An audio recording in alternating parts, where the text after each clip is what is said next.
Sanford I. Wheel said that details create the big picture.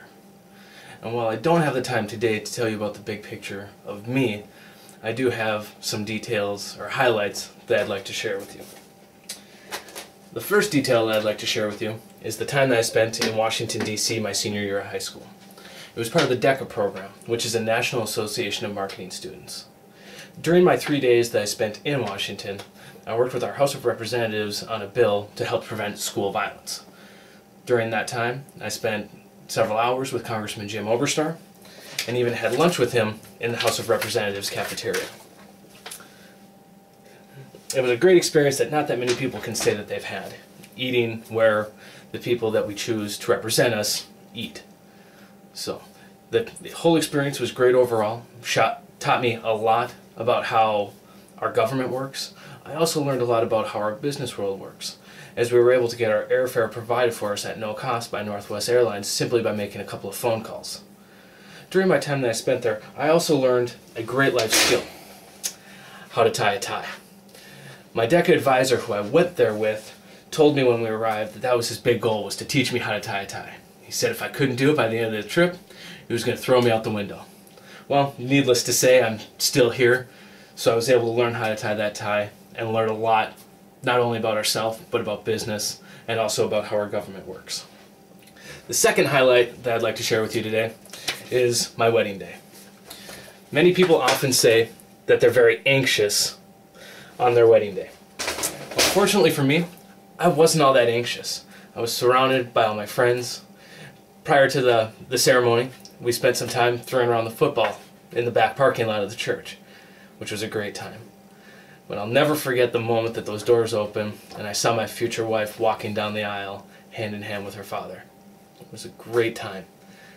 So as the ceremony went on, went through, did all the paces. We've even watched the video many times and we don't remember all the details. But one thing that both of us remember is we're standing in front of everyone, me looking at my wife saying, "Hello, Mrs. Johnson," to her for the first time.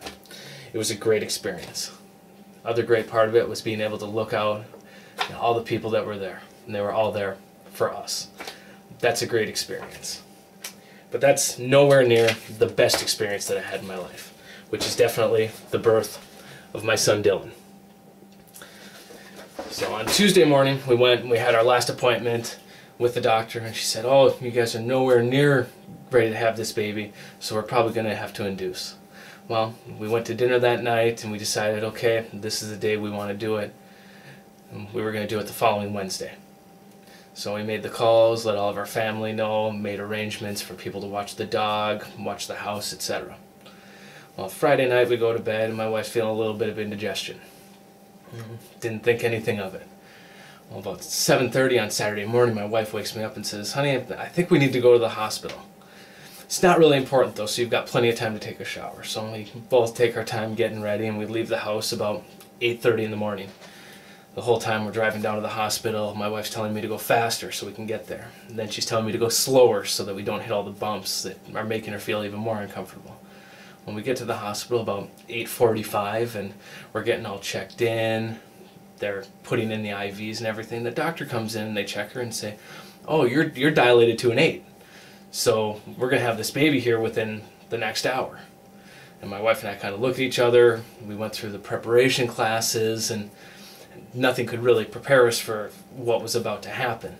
Well, 45 minutes later at 9:57 a.m., doctor gives birth to our son and says, "It's a boy." We didn't know what we were having, so my wife didn't hear him, so I could just look over at her with tears in my eyes saying, "It's a boy."